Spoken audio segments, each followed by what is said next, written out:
आप सभी का एक बार फिर स्वागत है अपने YouTube चैनल पर।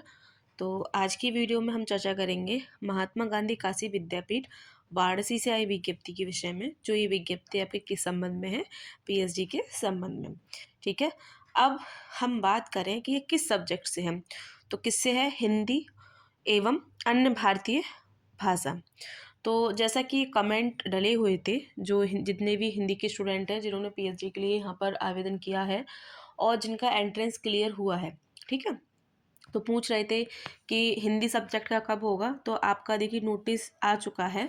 तो क्या लिखा है कि महात्मा गांधी काशी विद्यापीठ वाराणसी द्वारा आयोजित शोध प्रवेश परीक्षा 2023-24 हिंदी और अन्य भारतीय भाषा विभाग में उत्तीर्ण एवं शोध प्रवेश परीक्षा से मुक्त नेट जेआरएफ सभी आवेदकों को सूचित किया जाता है कि अपने आवेदन पत्र समस्त शैक्षणिक स्वप्रमाणित अभिलेख एवं शोध प्रस्ताव के साथ 22 मार्च 2025 तक 3 प्रतियां विभाग में जमा कर दें। द्वितीय चरण के आवेदन के साथ समस्त स्वप्रमाणित अभिलेख को विभाग में जमा नहीं करने वाले अभ्यर्थियों के आवेदन को कोई विचार नहीं किया जाएगा। देखिए, जिन्होंने भी हिंदी विषय से आवेदन किया इस विश्वविद्यालय से पीएचडी के लिए, ठीक है, तो देखिए दो तरीके से आवेदन है। एक तो वो जो एंट्रेंस के थ्रू लिए जाएंगे, ठीक है, दूसरे वो जो एग्जाम्प्टेड कैटेगरी यानी कि नेट जेआरएफ में है। तो जिन्होंने एंट्रेंस दिया और जिन्होंने एग्ज़ाम क्वालिफाई किया है, तो सेकंड चरण के लिए क्या है, उन्हें आवेदन करना है। और आवेदन पत्र के साथ क्या है, आपको अपने सारे डॉक्यूमेंट जैसे हाई स्कूल से लेकर मास्टर तक की आपको अंक तालिका यानी कि मार्कशीट लगानी है। यदि आपके पास ग्रेजुएशन मास्टर की डिग्री है तो उसको भी क्या है, आपको स्वप्रमाणित करके लगानी है। यही कार्य जो एग्जाम्प्टेड कैटेगरी के हैं यानी कि नेट जेआरएफ के जो स्टूडेंट हैं उनको भी करना है, ठीक है। और अपना कास्ट सर्टिफिकेट हो गया, आपका आईडी हो गई, है ना, तो ये सारी चीज़ें भी आपको लगा देनी है। सबसे महत्वपूर्ण क्या है कि सिनॉप्सिस, है ना, क्योंकि देखिए आप सिनॉप्सिस की 3 प्रतियां मांग रहे हैं। तो मैंने आपको जो हिंदी विषय पे कैसे आपको सिनॉप्सिस बनानी है, ठीक है, तो उस पर क्या है, आपको बोर्ड के माध्यम से वीडियो प्रोवाइड कराई है।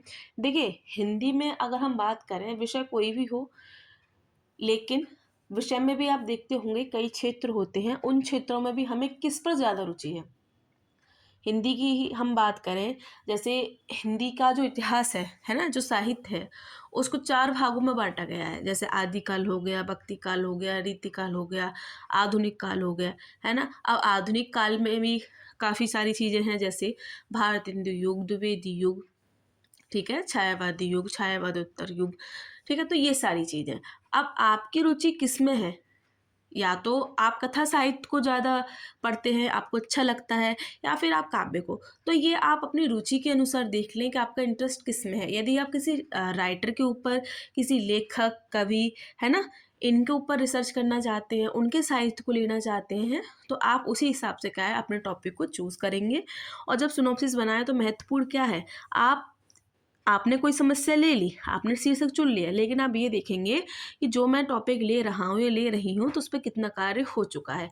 और जितना कार्य हो चुका है, ठीक है, तो उसमें से आप क्या नया दिखाने वाले हैं, है ना, क्योंकि आपका जो इंटरव्यू होगा वो किस पर होगा, आपकी सिनॉप्सिस के आधार पर होगा।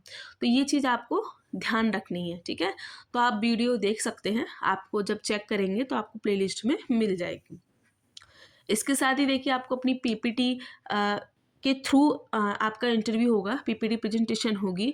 तो यदि आपको पीपीटी बनाने नहीं आई है तो सर ने इस पर वीडियो बनाई हुई है, तो आप देख सकते हैं पीपीटी कैसे बनती है, तो इससे आपको मदद मिलेगी। ठीक है, तो आज की वीडियो में इतना ही। ऐसी कोई और विषय से नोटिफिकेशन देखने को मिलता है तो आपको बता दिया जाएगा। तब तक बने रहें अपने चैनल के साथ। बहुत बहुत धन्यवाद।